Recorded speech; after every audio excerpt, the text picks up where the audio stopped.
Cette vidéo vous est présentée par Univers Ludo. Rendons les jeux accessibles à tous. Vous pouvez visiter leur boutique au www.universludo.ca.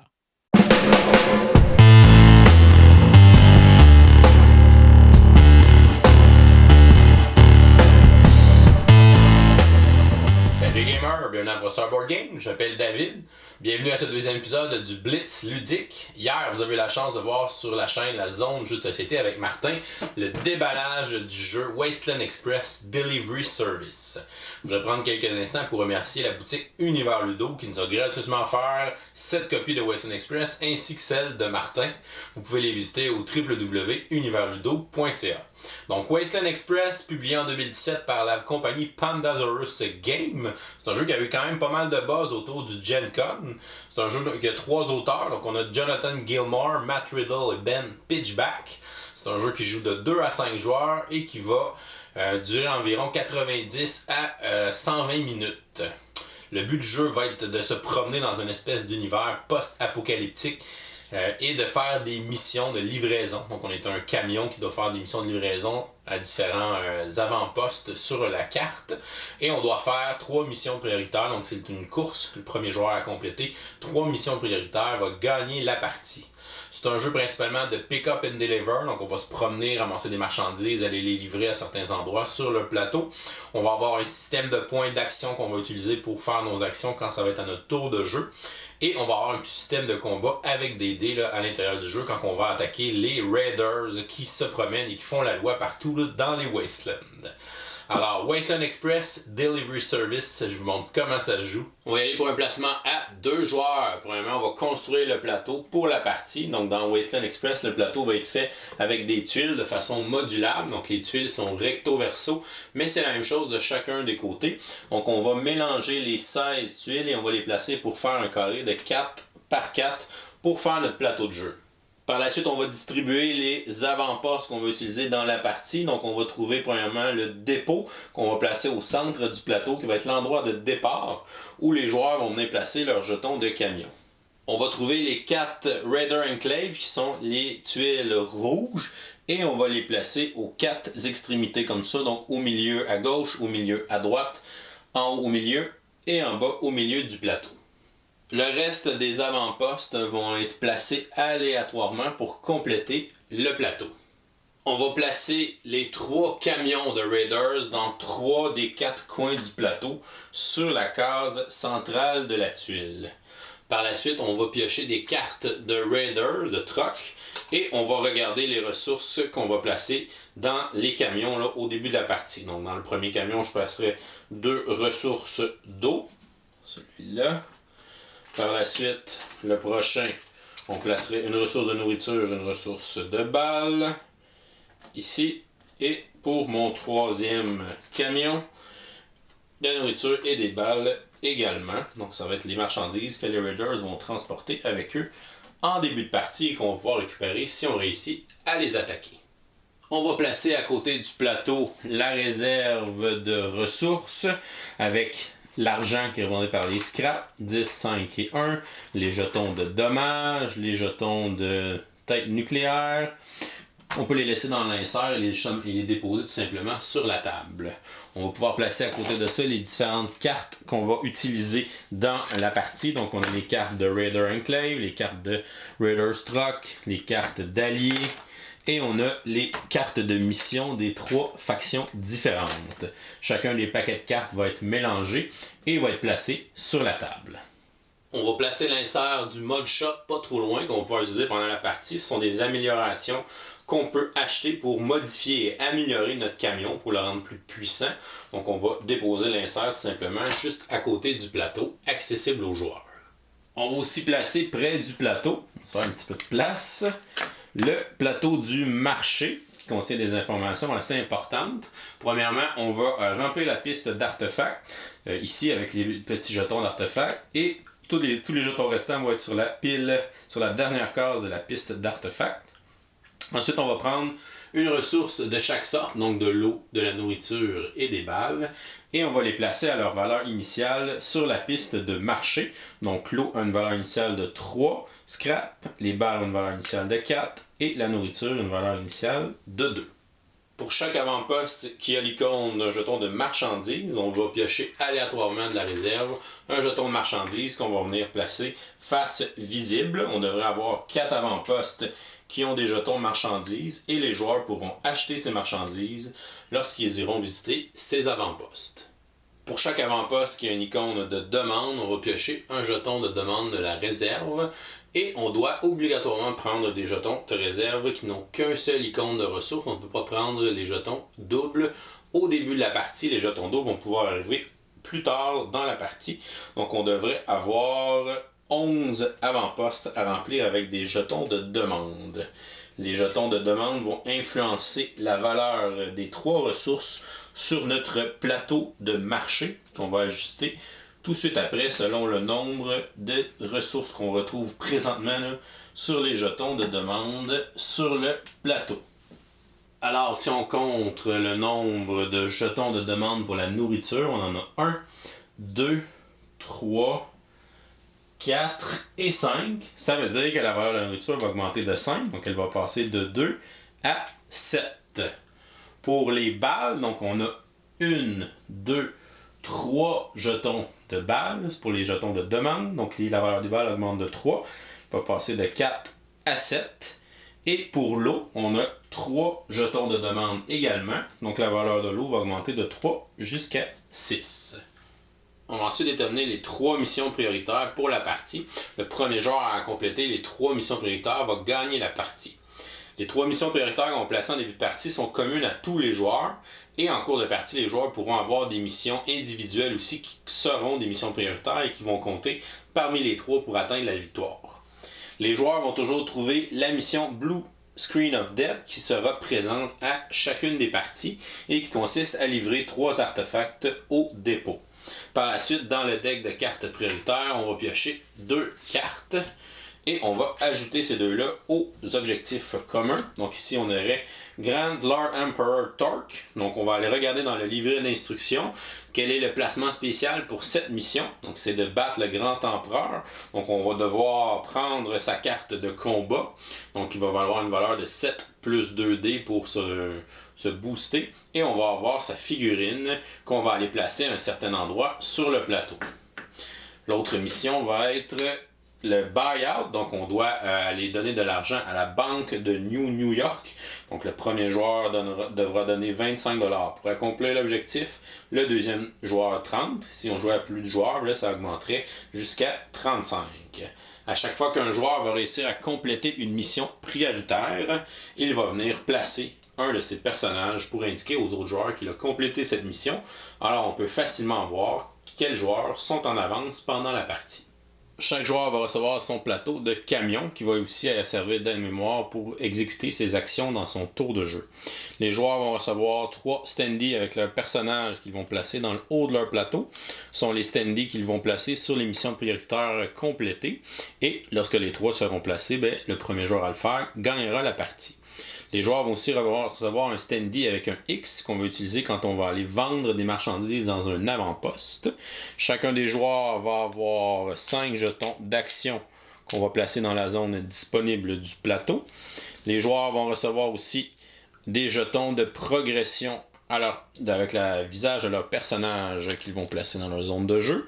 Chaque joueur va commencer avec 10 scrap, qui est l'argent qu'on utilise dans le jeu. Ici, on a le camion des joueurs avec les différents modes qu'on va pouvoir placer.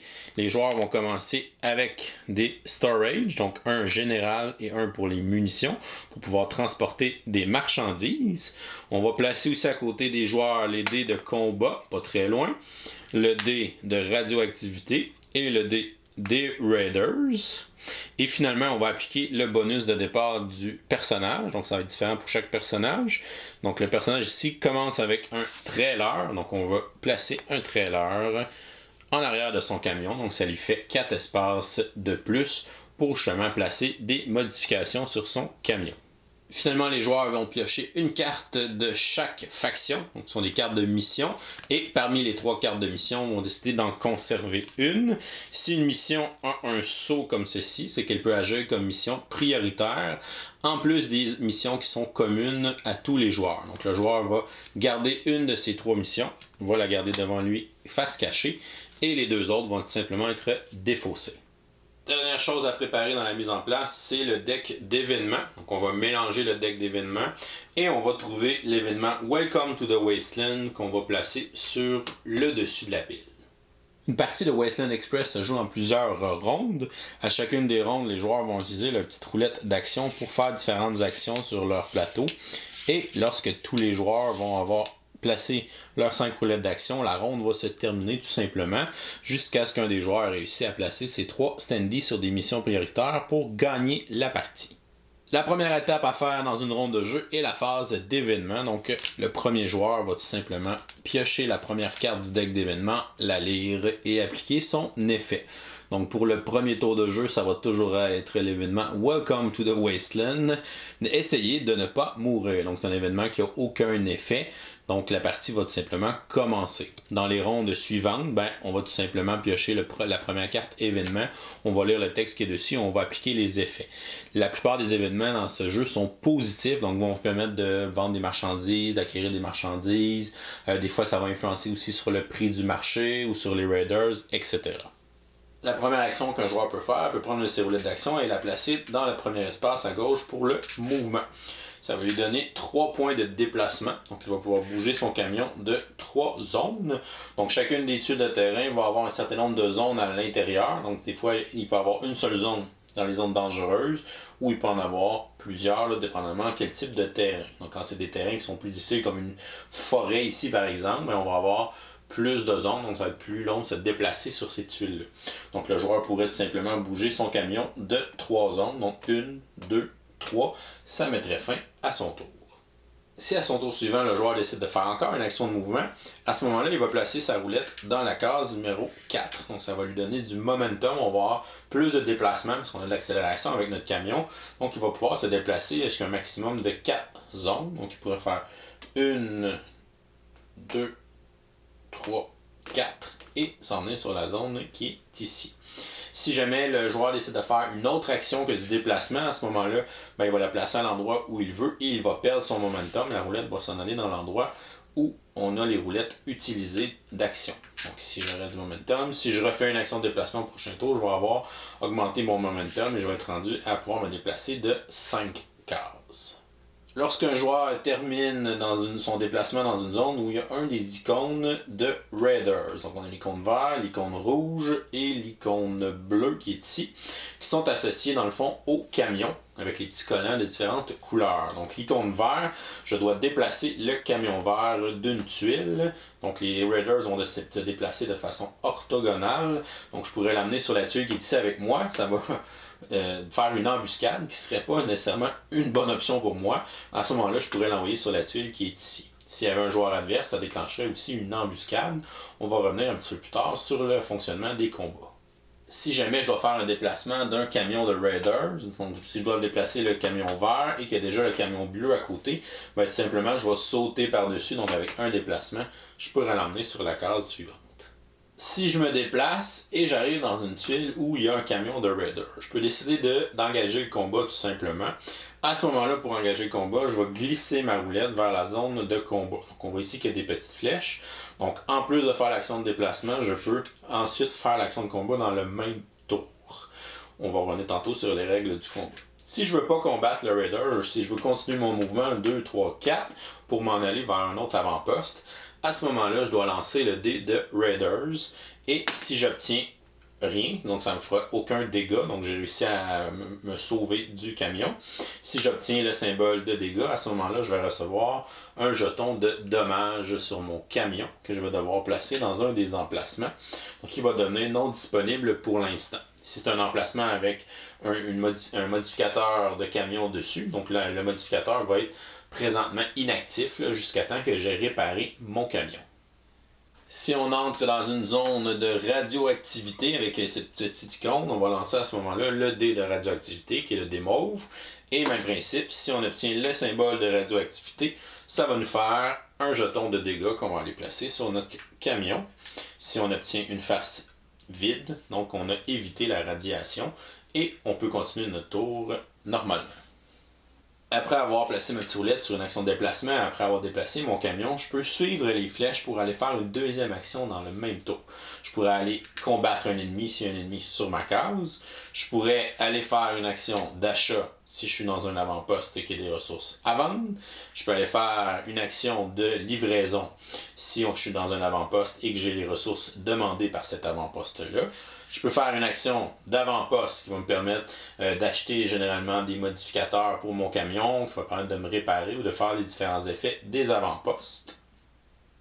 On remarque que l'action bonus, il n'y a pas la flèche, donc on ne peut pas venir faire une action bonus après avoir fait un déplacement. Il va falloir que j'y aille au tour suivant avec une autre de mes roulettes d'action pour pouvoir faire une action bonus. Une fois que les actions de déplacement ont été faites et que j'ai terminé, que j'ai plus mon momentum, ben, les actions vont être emmenées dans la partie utilisée là, de la zone de jeu. Si je me déplace de 3, 1, 2, et que j'arrive ici, je décide de combattre. Donc je vais faire glisser ma roulette et je vais tout simplement piocher la première carte du deck de Raiders, les camions, et je vais regarder la difficulté du Raiders. Donc ici, avec une difficulté de 4. Tous les camions commencent avec une valeur de combat de 2D et on peut ajouter en cours de partie des modificateurs sur notre camion pour augmenter le nombre de dés ou s'ajouter des bonus à notre jet de combat. Donc ici, le joueur va tout simplement lancer ses 2 dés, va cumuler les succès. Donc si j'ai un succès sur mes 2 dés, c'est moins que 4, donc j'ai échoué le combat. Si j'ai échoué le combat, ben, ça va me donner un jeton de dégâts que je vais venir placer sur mon camion. Si j'avais obtenu 4 et plus, donc ici j'ai obtenu 5 succès, donc je réussirais à battre le Raiders. À ce moment-là, je vais pouvoir aller glisser mon marqueur vers la zone de pillage. Donc la zone de pillage va me permettre de prendre les 2 ressources qui sont sur le Raiders et de les placer dans mon camion en ayant évidemment les endroits pour faire le storage. Donc ici j'ai placé les balles et je peux placer ici de la nourriture ou de l'eau sur les storages généraux. Une fois que le combat est terminé, qu'on a pillé, on peut remettre des ressources sur le camion. Donc, on va utiliser la carte. Ici, j'aurai 2 ressources de nourriture qui vont apparaître sur mon camion de Raiders et qui vont être pillés par un autre joueur ou je vais pouvoir les piller dans un autre tour. On remarque qu'il y a un seul endroit pour emmener une roulette sur le pillage. Donc, on peut seulement faire l'action de pillage une seule fois dans une ronde de jeu parce qu'il n'y a qu'un seul endroit là, pour placer une roulette d'action. Si mon adversaire se déplace sur la zone qui est ici avec un icône vert, il peut déplacer le Raiders sur la case où je me trouve et présentement je vais me faire embusquer. Donc lorsqu'il y a une embuscade, on va piocher une carte de Raiders, on va déterminer la difficulté de l'embuscade. Donc ici j'ai une difficulté de 4. On va rouler nos 2 dés de combat. Si je réussis à battre l'embuscade, à ce moment-là, je ne perds rien, mais je ne gagne rien. Donc, j'ai juste réussi à combattre les Raiders. On va arrêter ça là. Si je ne réussis pas à battre l'embuscade, donc si j'ai obtenu 3, puis que la difficulté c'est 4, ben à ce moment-là, ça va me faire un jeton de dégâts sur mon camion. Si je déplace mon camion sur une des 4 cases où il y a un enclave de Raider, ben encore une fois, je peux glisser ma roulette et initier un combat. Mais à ce moment-là, on va piocher les cartes dans le paquet Enclave et ça va être le même principe. On va piocher la carte, ça va me donner la difficulté du combat. Si on réussit le combat, on peut faire une action de pillage en ramassant les 2 ressources qui sont indiquées sur la carte. Si on n'a pas encore fait notre pillage là, dans la ronde. Si on ne réussit pas à battre le Raiders, ben on va tout simplement endommager notre camion avec un jeton de dégâts. Autre action qu'on peut effectuer dans notre tour est une action de purchase. On doit être dans un avant-poste avec notre camion où il y a un jeton de marchandises. Donc ici, je pourrais acheter des ressources d'eau à 3 scraps chacune. Donc je peux en acheter le nombre que je veux. Évidemment, il faut que j'ai la place dans mon camion pour les placer. Une fois que ma transaction va être faite, on va enlever le jeton de marchandises et on va en piocher un autre dans la réserve pour le remplacer. On peut effectuer une action de deliver, donc on peut faire cette action-là 2 fois dans une ronde. Si on est dans un avant-poste qui contient un jeton de demande et qu'on a évidemment la ressource qui est demandée par l'avant-poste. Donc ici, c'est des ressources d'eau, donc je peux prendre des ressources d'eau qui sont dans mon camion et les vendre à l'avant-poste au coût du marché qui est présentement. Donc ici, les ressources d'eau ont une valeur de 6, donc je pourrais vendre mes 2 ressources d'eau pour me faire un total de 12 scraps que je vais ajouter à ma réserve. Une fois la transaction complétée, on va placer notre petit standy avec un X. Donc, tant que notre standy est dans cet avant-poste-là, on ne pourra plus venir vendre de marchandises ici. On devra aller faire des ventes dans les autres avant-postes. Ensuite, on va retirer le jeton de demande et on va en piocher un nouveau et on va le placer sur l'avant-poste. On va ensuite ajuster les prix du marché. Comme je viens d'enlever un jeton d'eau, l'eau va perdre une valeur de 1, donc va tomber un coût de 5. Mais les balles et la nourriture est en demande dans cet avant-poste-là, donc la valeur de la nourriture et des balles va augmenter de 1. Lorsqu'on a une demande avec 2 ressources, on doit avoir obligatoirement au moins une ressource de chaque sorte pour pouvoir venir faire l'action de livraison. On a ensuite les actions d'avant-poste qui vont permettre de faire l'action spéciale de différents avant-postes quand notre camion va être à l'intérieur de ceux-ci. On peut avoir un M qui représente le Mod Shop qui va nous permettre d'acheter des modificateurs pour améliorer notre camion. Donc on peut acheter un des 7 modificateurs de base dans un Mod Shop. Les prix sont indiqués ici dans l'insert qu'on doit payer en scrap. On va prendre le mod et le placer sur notre camion à ce moment-là. Donc on peut acheter des unités de storage pour l'eau et la nourriture, des unités de storage pour les munitions. On peut acheter des petites mitraillettes qui vont nous donner un bonus de 1 à notre valeur de combat. On peut acheter des tireurs qui vont nous donner un dé supplémentaire à notre valeur de combat. On peut acheter un turbo pour augmenter de 1 point de mouvement à chaque fois qu'on fait une action de déplacement. On peut s'acheter une armure qui va annuler les 2 prochains points de dégâts qu'on va recevoir. Ou on peut acheter des petites cabines pour obtenir des alliés supplémentaires. Donc on peut avoir un allié dans un camion, mais si on a une cabine, on peut en avoir un deuxième et ainsi de suite. Donc si je veux plusieurs alliés, je peux construire des cabines dans mon camion. On a les avant-postes avec un petit T pour les modes temporaires, donc qui sont les missiles, les escortes ou les bonus de livraison. Donc c'est un mode qui va coûter seulement 2 scraps. On va placer sur notre camion, mais qui est à utilisation unique. Donc une fois qu'on a utilisé son bonus, on va le défausser. Le missile va me donner un bonus de 2 à un combat qu'on doit déclarer avant de lancer nos dés. L'escorte va me permettre de déplacer mon camion sur n'importe quelle case du plateau. Et le bonus de livraison va me donner un bonus de 5 scraps lorsque je vais aller faire une livraison dans un avant-poste. Il y a un avant-poste que son action va être de nous donner 3 scraps qu'on va ajouter tout simplement à notre réserve. Cet avant-poste va me permettre d'acheter des jetons d'artefacts qui sont sur le plateau du marché. Donc au début de la partie, ça coûte 7 scraps. Pour 7 scraps, je vais acheter le premier et ensuite ça va découvrir la valeur du prochain. Donc le prochain va coûter 8 scraps et à chaque fois qu'on va en acheter, éventuellement le prix va monter comme ça. Lorsqu'on achète des artefacts, il faut avoir de la place dans notre camion pour les transporter. Les artefacts peuvent prendre la place des cargos de nourriture ou la place des cargos de munitions. On a des avant-postes qui nous permettent d'aller gagner des nouvelles missions selon les différentes factions. Donc la faction rose, la faction bleue, la faction verte. Si je fais l'action d'outpost, je vais prendre le paquet de cartes associé. Je vais piocher les 3 premières cartes et je vais en conserver une des 3 missions que je vais garder face cachée dans ma zone de jeu. On a aussi la case du dépôt, qui est notre case de départ. On peut faire 2 actions différentes ici sur le outpost. On peut premièrement se réparer pour 3 scraps. On peut enlever tous les jetons de dégâts qui sont sur notre camion. Ou on peut aussi se procurer des trailers pour un coût de 8 scraps. Donc les trailers vont nous permettre d'avoir des cases supplémentaires qu'on va pouvoir placer en arrière de notre camion pour ajouter des modificateurs dessus. L'avant-poste de New Chernobyl va me permettre d'acheter un bouclier à radiation pour 4 scraps. Donc c'est comme un mode qu'on va pouvoir placer sur notre camion qui va faire qu'on va être immunisé aux radiations. Donc dans les cases qui ont des radiations, on n'aura plus besoin de lancer le dé mauve. On a aussi à Serenity un autre mode spécial qui est le Broker qu'on peut acheter pour une scrap.